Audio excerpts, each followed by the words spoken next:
Hello my sister, ಎಲ್ಲರಿಗೂ ಈ ವಿಡಿಯೋಗೆ ಸುಸ್ವಾಗತ. ಈ ವಿಡಿಯೋ ಬಂದು ಸೆಲ್ಫ್ ಕೇರ್ ಬಗ್ಗೆ. ಎಲ್ಲರೂ ಸೆಲ್ಫ್ ಕೇರ್ನ ಯಾವ ಥರ ಮಾಡ್ಕೋಬೇಕು? ಮೊದಲಿಗೆ ಸೆಲ್ಫ್ ಕೇರ್ ಅಂದರೆ ಏನು?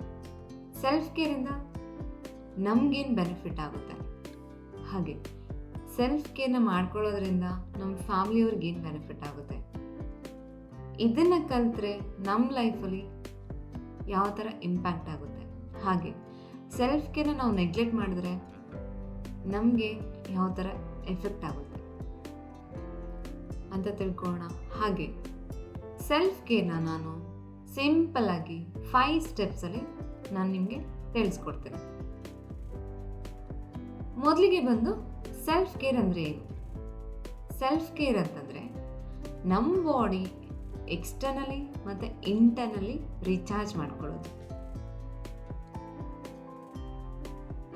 ಮತ್ತು ಸೆಲ್ಫ್ ಕೇರಿಂದ ನಮಗೇನು ಬೆನಿಫಿಟ್ ಆಗುತ್ತೆ? ಮೊದಲಿಗೆ ಸೆಲ್ಫ್ ಕೇರ್ ಮಾಡ್ಕೊಳ್ಳೋದ್ರಿಂದ ನಮ್ಮ ಮೈಂಡ್ನ ನಾವು ಸಾಧ್ಯ ಆದಷ್ಟು ಕಾಮಾಗಿ ಇಟ್ಕೊಂಡಿರ್ತೀವಿ. ಹಾಗೆ ಎಂಥದೇ ಟಫ್ ಸಿಚುಯೇಷನ್ಸ್ ಬರಲಿ, ಎಂಥದೇ ದೊಡ್ಡ ಪ್ರಾಬ್ಲಮ್ ಬರಲಿ, ನಾವು ಅದನ್ನು ಸಿಂಪಲ್ ಆಗಿ ನೋಡ್ತೀವಿ. ಹಾಗೆ ನಾವು ನಮ್ಮ ಜೊತೆ, ನಮ್ಮ ಟ್ರೂ ಸೆಲ್ಫ್ ಜೊತೆ ಕನೆಕ್ಟ್ ಆಗಿರ್ತೀವಿ. ಹಾಗೆ ನಾವು ನಮ್ಮನ್ನು ಎಲ್ಲ ಟೈಮಲ್ಲೂ ಅಪ್ಲಿಫ್ಟ್ ಮಾಡ್ಕೊಂಡು ಹೋಗ್ತಾ ಇರ್ತೀವಿ.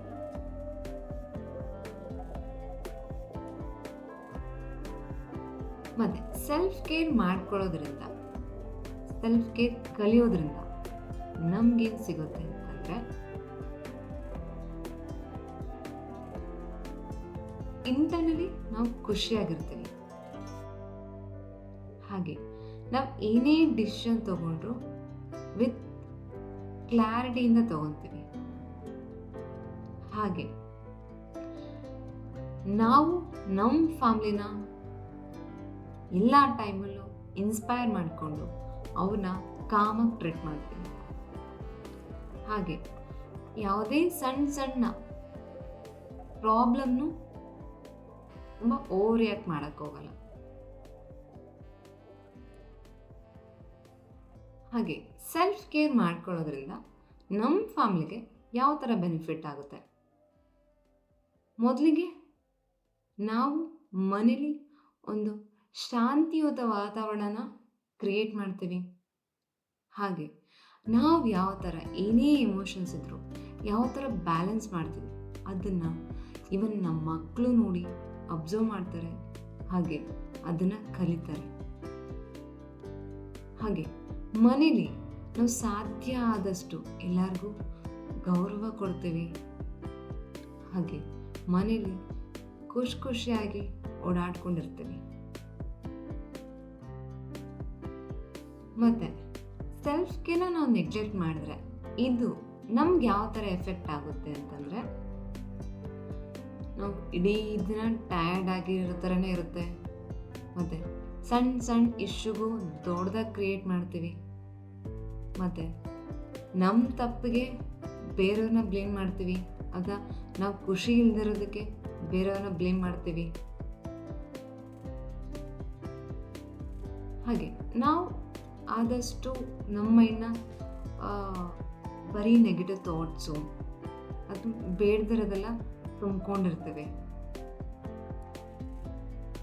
ಮತ್ತು ಸುಮ್ಮನೆ ಅನವಶ್ಯಕವಾಗಿ ನಾವು ನಮಗೆ ಜಾಸ್ತಿ ಸ್ಟ್ರೆಸ್ ಕೊಡ್ತೀವಿ. ಹಾಗೆ ಆ ಸ್ಟ್ರೆಸ್ಸಿಂದ ಮನೇಲಿರೋ ಎಲ್ಲ ಫ್ಯಾಮಿಲಿ ಮೆಂಬರ್ಸ್ಗೂ ಎಫೆಕ್ಟ್ ಆಗುತ್ತೆ. ಫಸ್ಟು ನಾವು ಕೂಲಾಗಿ ಕಾಮಾಗಿದ್ದರೆ ನಾವು ಬೇರೆಯವ್ರು ಟ್ರೀಟ್ ಮಾಡೋದನ್ನು ಅದೇ ಥರ ಕಾಮ್ನೆಸ್ಸಿಂದಲೇ ಟ್ರೀಟ್ ಮಾಡ್ತೀವಿ. ಅದೇ ನಾವು ಒಂದು ಸ್ಟ್ರೆಸ್ ತೊಗೊಂಡ್ವಿ ಅಂತಂದರೆ ಸೊ ಸೇಮ್ ಅದೇ ಬೇರೆಯವ್ರ ಮೇಲೂ ಇಂಪ್ಲಿಮೆಂಟ್ ಆಗುತ್ತೆ, ಅದೇ ಎಫೆಕ್ಟ್ ಆಗುತ್ತೆ. ಸೊ ಈಗ ನಾನು 5 ಸಿಂಪಲ್ ಸ್ಟೆಪ್ಸಲ್ಲಿ ಯಾವ ಥರ ಸೆಲ್ಫ್ ಕೇರ್ ಮಾಡ್ಕೊಳ್ಳೋದು ಅಂದರೆ ನಮ್ಮ ಬಾಡಿನ ಇಂಟರ್ನಲಿ ಮತ್ತು ಎಕ್ಸ್ಟರ್ನಲಿ ಯಾವ ಥರ ರೀಚಾರ್ಜ್ ಮಾಡ್ಕೊಳ್ಳೋದು ಅನ್ನೋದನ್ನು ತಿಳಿಸ್ಕೊಡ್ತೀನಿ. ಬನ್ನಿ, ಮೊದಲಿಗೆ ಸ್ಟೆಪ್ 1. ಇದು ಬಂದು ಮಾರ್ನಿಂಗ್ ಸೈಲೆನ್ಸ್. ಬೆಳಿಗ್ಗೆ ಎದ್ದ ತಕ್ಷಣ ಯಾರು ಮೊಬೈಲ್ ಮುಟ್ಟಕ್ಕೆ ಹೋಗ್ಬೇಡಿ. 10 ನಿಮಿಷ ಏನು ಮಾಡಬೇಕು ಅಂತಂದರೆ, ಬೆಳಿಗ್ಗೆ ನಿಮ್ಮ ಬೆಡ್ಡಿಂದ ಎದ್ದೋಳಕ್ಕಿಂತ ಮುಂಚೆ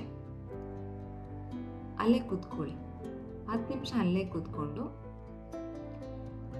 ಬೆಳಗ್ಗೆ ನಿಮ್ಮ ಡೇನ ಒಂದು ಶ್ಲೋಕದಿಂದ ಸ್ಟಾರ್ಟ್ ಮಾಡಿ. ಬೆಳಗಿನ ಶ್ಲೋಕ ನಿಮ್ಮೆಲ್ಲರಿಗೂ ಗೊತ್ತು.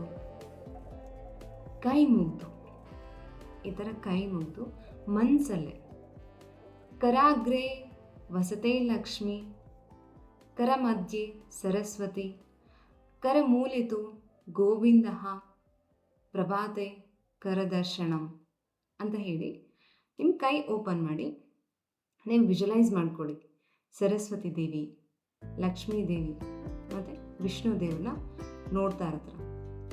ವಿಜುವಲೈಸ್ ಮಾಡಿಕೊಂಡು ನಿಮ್ಮಲ್ಲೇ ಒಂದು ಕಾಮ್ನೆಸ್ನ, ಒಂದು ಗ್ರೇಟ್ನೆಸ್ನ, ಒಂದು ಫುಲ್ ಎನರ್ಜಿನ ನೀವು ತುಂಬಿಸ್ಕೊತೀರ. ಇದಾದಮೇಲೆ ನಾವು ಮತ್ತೆ ಎದ್ದ ತಕ್ಷಣ ನಾವು ಗ್ರೌಂಡ್ ಮೇಲೆ ಓಡಾಡ್ತಾ ಇರ್ತೀವಿ. ಸೊ ಗ್ರೌಂಡ್ ಅಂದರೆ ಭೂದೇವಿ.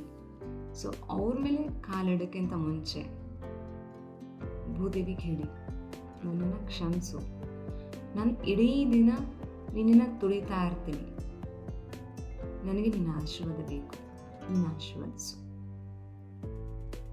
ಅಂತ ಹೇಳಿ.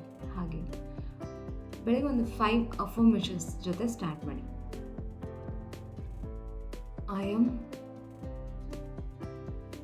strong, I am grateful, I am peaceful, I am safe, I am the best ಅಂತ 5 ಅಫರ್ಮೇಷನ್ಸು ನಿಮ್ಗೆ ಯಾವ್ದು ಇಷ್ಟ ಆಗುತ್ತೋ ಅದನ್ನು ಹೇಳ್ಬಿಟ್ಟು ನಿಮ್ಮ ಡೇನ ಸ್ಟಾರ್ಟ್ ಮಾಡಿ. Step 2, uplifting. ಇದಾದಮೇಲೆ ಒಂದು 10 ನಿಮಿಷ ಅಥವಾ 5 ನಿಮಿಷ ಸೆಲ್ಫ್ ಹೆಲ್ಪ್ ಬುಕ್ಸ್ನ ಓದಿ. ಇದು ನಿಮ್ಮ ಪರ್ಸನಲ್ ಡೆವಲಪ್ಮೆಂಟು ಮತ್ತು ನಿಮ್ಮ ಕಮ್ಯುನಿಕೇಷನ್ ಸ್ಕಿಲ್ಸು, ನಿಮ್ಗೆ ಬೇಕಾಗಿರೋಂಥ ಯಾವುದೇ ಸ್ಕಿಲ್ಸ್ಗೆ ಇದು ತುಂಬ ಹೆಲ್ಪ್ಫುಲ್ ಆಗುತ್ತೆ. ಇದು ಓದಿದ್ದಾದಮೇಲೆ 10 ನಿಮಿಷ ನೀವೇ ಓದಿದ್ದೀರಾ ಅದನ್ನು ರೀಕಾಲ್ ಮಾಡ್ಕೊಳ್ಳಿ. ಹಾಗೆ ಅದನ್ನು ಸಾಧ್ಯ ಆದಷ್ಟು ನಿಮ್ಮ ಡೇನಲ್ಲಿ ಎಲ್ಲಾದರೂ ಇಂಪ್ಲಿಮೆಂಟ್ ಮಾಡೋಕ್ಕಾಗುತ್ತಾ ನೋಡಿ, ಇಂಪ್ಲಿಮೆಂಟ್ ಮಾಡಿ.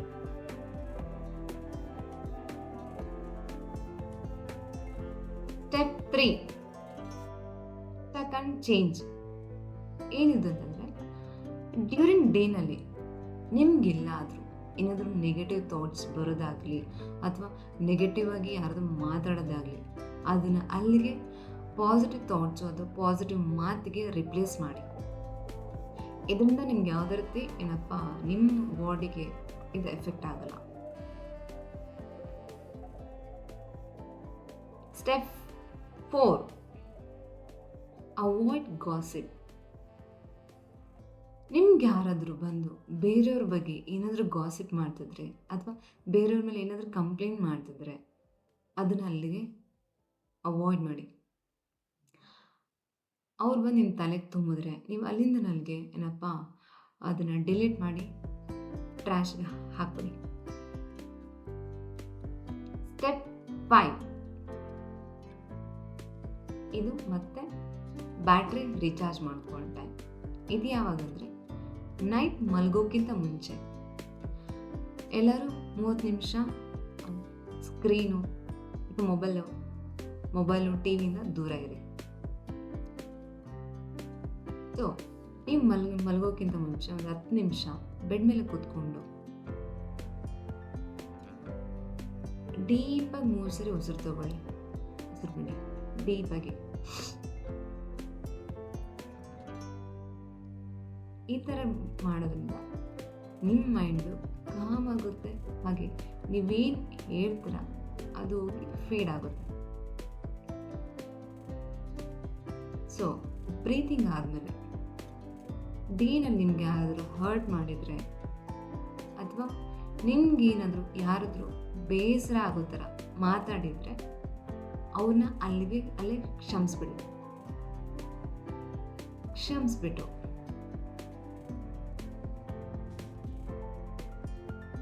ಅವ್ರನ್ನ ಕ್ಷಮಿಸಿದಾದ್ಮೇಲೆ ಮತ್ತೆ 5 ಅಫರ್ಮೇಷನ್ಸ್ನ ಹೇಳಿ ಮಲಗಿ.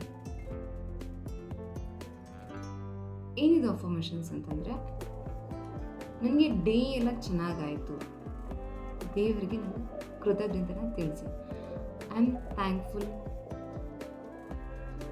I am peaceful, I am safe, I am healing,